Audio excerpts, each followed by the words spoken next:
dogs act out when you're not around? Yeah. Just one of mine, who's watching right now, Dexter. Do they chew on the remote because they know it'll annoy you? Yes. Well, you're not alone. Here to give us some tips on how to deal with canine anxiety, give it up for Dr. Eric Ruhland from the St. Paul Pet Hospital. Hi, Doctor. I'm sure to some people you hear pet anxiety and people, non-pet owners, kind of roll their eyes, but it's a real thing, and what is it exactly? Absolutely. Anxiety is a physiological response, and it's a overstimulation and fear of the unknown, and kind of fear of a situation that's inappropriate. And it's pretty common it's pretty common in dogs. It's very common in dogs. It's as common in dogs as it is in people. Okay, and how does it manifest itself? And I'm going to get to my dog in a minute. We have video, but how does it manifest itself? Does it depend on the breed? Obviously, the dog. A little bit. There's breed dispositions. Every breed is a little bit more. The more athletic, the larger the breed, the little bit more likely that they're going to have a predisposition to have a lot of extra energy and be a little bit more wound up, and every breed's a little bit different. How about boxers? I'm just joking. Yeah, yes. Yeah. So vocalization, I'm assuming just barking, screaming, that's one of the ways it manifests itself? Absolutely. Hypersalivation, shaking, panting, vocalization, chewing on objects, your shoes, remotes, which we all love, laptops, destruction of doors, that kind of thing. Not listening. See, I just thought that was stubbornness. That could be a symptom of anxiety? Not as much, but if they're not engaged and not listening, that's a different thing. And if they can't be focused, lack of focus can sometimes be a sign of anxiety. Let's show. Now, I've called him out enough, and again, he's probably watching on the TV. This is video of the remote my dog just chewed up. Yeah. My buddy Quinn was house sitting and left the remote out, and didn't know that Dexter is. Now watch this. Look at this guilty face as the camera pans over. Ready? Oh, he knows. Oh, I totally did it. Dexter, you know you did it. You know you did it. Look at that face. What, Doctor, what is it? Is there something with remotes? Because he won't chew anything else. It's got your scent on it. It's got your smell. It's got the scent of your hands on it. So you're like the sweat that's in the rubber on the remote. They love that because they're seeking something out that you want. It's the same reason they go after shoes. Shoes they're full of scent, and dogs love that. So they just want to get their face in there. So it's almost a compliment. I mean, because do they do it? No. I mean, I wouldn't go that far. No. I just.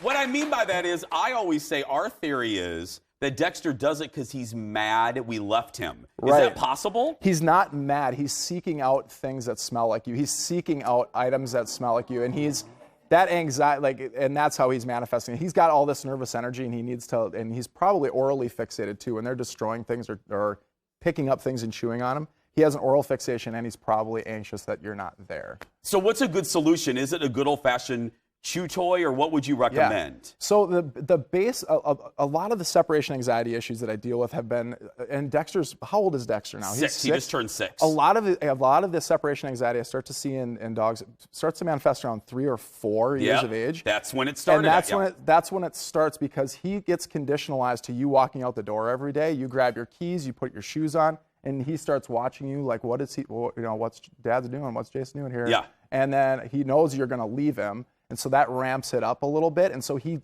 gets conditionalized over 2-3 years, and he knows when you're going to be gone. So one thing is breaking up the routine of when you leave every day and trying to break that, or grabbing your keys and jostling your keys when you're not going to leave, or grabbing your shoes and putting your shoes on and then sitting down and watching the TV. It's interesting. So you're going to break that routine so he can't associate all of those things at the same time. I started doing that where I walk out of my condo, and that's perfect. And then I walk right back in sometimes just to confuse them. Yep. Yeah. Okay. Yeah. And absolutely. Like, psych, I'm still here. Totally. Yeah. That's great. That's great. Yeah.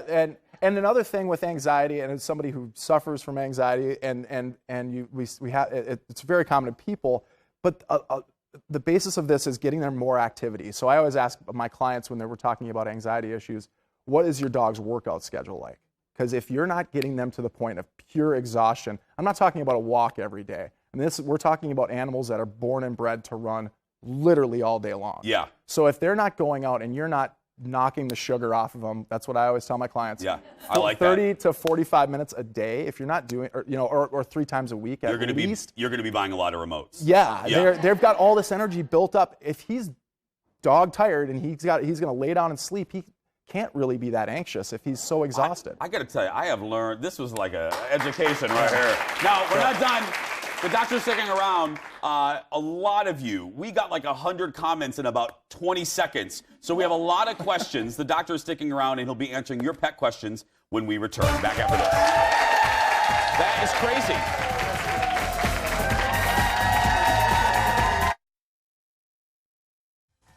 We are back with Dr. Ruhland from the St. Paul Pet Hospital.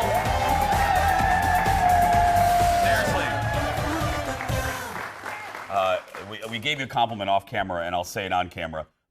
In TV 20 years, I used to host The Buzz, so we do a lot of segments. Probably one of the most informational pet segments I've ever done. Perfect. Yeah, I learned a lot of light bulb moments. Okay, so we're basically letting you borrow Dr. Eric for just a second from the St. Paul Hospital, from the St. Paul Pet Hospital. It's time to answer your questions that you posted on our Facebook page. First up, a question we got a few times. This one's from Allie. Hey, doctor, my dog is constantly licking her paws. We tried switching her food, but nothing seems to work. How can I help her? Jason, I get this question all the time from clients because people usually associate licking their paws with some type of allergy. And that's usually, it's one of two things. It's almost always an allergy situation, or sometimes it can be an oral fixation with anxiety, similar to what we were just talking about. But people associate allergies with foods.